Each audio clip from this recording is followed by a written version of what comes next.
Friends, welcome back to my channel. ಇವತ್ತು ವಿಡಿಯೋದೊಳಗೆ ಏನಪ್ಪ ಅಂತಂದರೆ ನಮ್ಮ ಫ್ಯಾಮಿಲಿ ವಿಚಾರ ಬಗ್ಗೆ ಮಾಡ್ತೀನಿ, ನಮ್ಮ ಫ್ಯಾಮಿಲಿ ರೊಟೀನ್ ಬಗ್ಗೆ ಮಾಡ್ತೀನಿ. ಏನಪ್ಪ ಅಂದರೆ ನಮ್ಮ ಫ್ಯಾಮಿಲಿ ಇರೋದು 3 ಜನ. ಇದು ನಮ್ಮ ಮಮ್ಮಿ, ನಮ್ಮ ಪಪ್ಪ, ನಾನು. ನಮ್ಮ ಮಮ್ಮಿ ಅಂತೂ ಹೌಸ್ ವೈಫೇ, ನಮ್ಮ ಪಪ್ಪ ಅಂಗಡಿ ಇರ್ತಾರೆ, ನಾನು ಸ್ಕೂಲಿಗೆ ಹೋಗ್ತೀನಿ. ನಾನೀಗ 3rd ಪಾಸ್ ಆಗಿ 4th ಹೋಗ್ತಿರೋದು. ಈ ವಿಡಿಯೋಕ್ಕೆ ಯಾರೂ ಲೈಕೇ ಮಾಡ್ತಿಲ್ಲ, ಲೈಕ್ ಶೇರ್ ಸಬ್ಸ್ಕ್ರೈಬ್ ಯಾರೂ ಮಾಡ್ತಿಲ್ಲ. ಪ್ಲೀಸ್ ಮಾಡಿ, ಲೈಕ್ಸು ಮಾಡಿರಿ. ನಮಗೆ ಮೇನ್ ಇಂಪಾರ್ಟೆಂಟ್ ಲೈಕ್, ಶೇರ್, ಸಬ್ಸ್ಕ್ರೈಬೇ 3 ಮೇನ್ ಇಂಪಾರ್ಟೆಂಟ್. ಪ್ಲೀಸ್ ಮಾಡಿ. ಈಗ ನಮ್ಮ ಫ್ಯಾಮಿಲಿ ವಿಚಾರ ಬಗ್ಗೆ ಮಾತಾಡೋಣ. ನಮ್ಮ ಪಪ್ಪ ಬೆಳಿಗ್ಗೆ 10 o'clock ಹೋದವರು.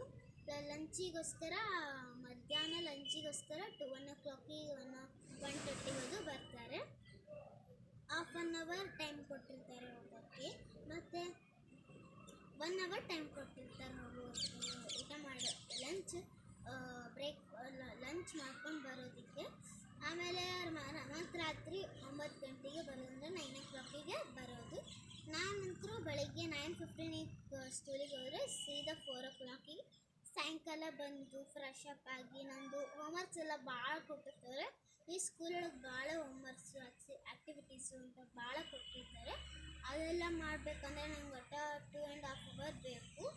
ಆಮೇಲೆ ನಮ್ಮ ಮಮ್ಮಿ ಅಷ್ಟೊಂದು ಕೆಳಗೆ ನನ್ನ ಹೋಮ್ವರ್ಕ್ ಮುಗಿದ್ಮೇಲೆ ಆಟಾಡೋಕ್ಕೆ ಹೋಗ್ತೀನಿ. ಆಟಾಡೋಕ್ಕೆ ಹೋದ್ಮೇಲೆ ಮತ್ತೆ ಬಂದು ನಮ್ಮ ಮಮ್ಮಿ ಅಷ್ಟೊತ್ತಿಗೆ ಲಂಚ್ ಎಲ್ಲ ಪ್ರಿಪೇರ್ ಮಾಡಿರ್ತಾರೆ. ಒಟ್ಟು 3 hour ಆಟ ಆಡ್ತೀನಿ ಅಷ್ಟೇ.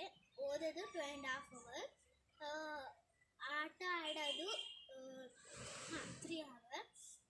ಆಮೇಲೆ ಏನಪ್ಪ ಅಂದರೆ ನಮ್ಮ ಮಮ್ಮಿ ಅಂತೂ ಹೌಸ್ ವೈಫೇ, ನಿಮ್ಗೆ ಗೊತ್ತು. ನಮ್ಮ ಪಪ್ಪನ ಶಾಪಿಂಗ್ ಹೆಸರು ಬಂದು ಶೇರಮ್ ಶಾಪ್ ಅಂತ.